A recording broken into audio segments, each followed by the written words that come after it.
Burnson isn't the only well-known name in the film. The lead character, Oliver, played by Nathan Gamble, is a big up-and-coming Hollywood name. At age 13, he already has 18 acting jobs on his resume. And these are movies you've undoubtedly heard of: The Dark Knight, Marley and Me, The Mist, and Babel. In those films, he plays supporting roles, but he's happy to take the lead in Burnson's Barlowe Mann. I love Oliver's character because, I've talked to my mom and dad about faith and stuff and asking them all these questions, and that's basically who Oliver is.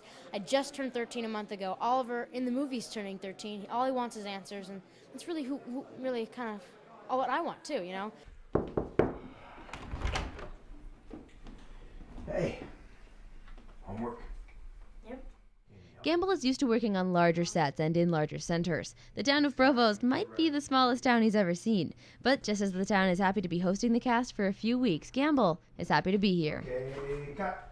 It's fun because, a lot of those big town people are like, oh, it's just another movie, But all these people around here are so excited just to be a part of the movie, just to be a little, like an extra, They're like, they've been donated stuff to us. They've been a really big help. That's what I love doing small town pictures, because everybody wants to be a part of it. I really appreciate, and I'm sure, I know Corbin does, and we all do appreciate the cooperation that we're getting from the town and the warmth that we feel, and it's about all the warmth we feel. For the New York-born and bred Renee Watson, Provost is a bit of a culture shock. This is my first time in Provost, which is like 3 hours away from everything. Yes. Where's the next? Oh, it's 3 hours down the road. Or that's 3 hours. The mountains are 3 hours that way. Edmonton is 3 hours the other way. Yeah. Watson has made her mark as an actress doing mostly television. She's most commonly known for her role as the mother on the hit series Fresh Prince of Bel-Air. She's playing the part of the police chief. She says it's fitting that she's feeling out of place in this town because her character is also a fish out of water. She left a bad relationship. I've been in the police business for a while and retired there and was offered a job up here, and I decided to take it and just kind of cool out for a while and try to keep peace here, which is, very easy for me until this thing happens. By thing, she means the arrival of the drifter, Barlowe, played by Lloyd Warner, last seen in Corbin Burnson's previous movie, Rust. He looked up. Wait. She's suspicious of his interest in the kids and tries to turn the town against him. Warner enjoys playing this kind of misunderstood character. I think Barlowe Mann is a sweet, kind man who likes to teach kids the imagination, so kids to use their imagination on a lot of things.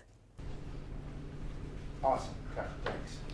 Burnson's directing style is what keeps actors coming back to do his movies. I'm not a big fan of working with him.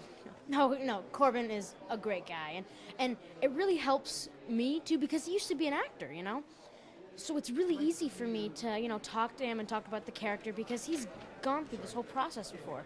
I found him to be very an actor's director, understanding what the acting process is and how to push those buttons to find what you need. So he understands that extremely well. I basically recognize what you can get out of people. You cast that way. I cast little parts that way. I look and get the faces of people here. I see people do things. And I know pretty immediately what I can't get. And I pass it by.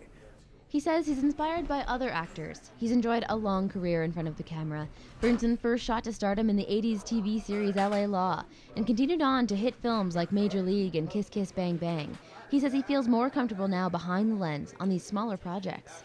What can these people do that's better than me? Because I consider myself kind of an average actor. If I really put my heart in it, I'm okay.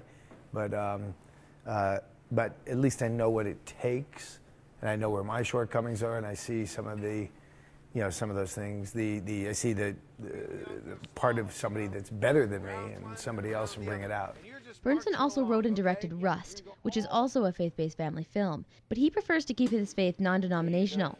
Although the script can read very Christian, Burnson hopes the film touches everyone, no matter who their God is. in this day and time when there's all this from Charlie Sheen to Afghanistan, you know, to say, you know what, maybe there's some bigger piece that we should be looking at here. And I think that's a piece that's missing, whether it's from people's personal lives or from a society or a country or a war, or whatever it is. I don't know. I'm not saying you have to get all God and spiritual and religious, but just bring some faith back into life. You know, some faith in humanity, faith in this incredible journey, and faith in the faces of the people that you see in here.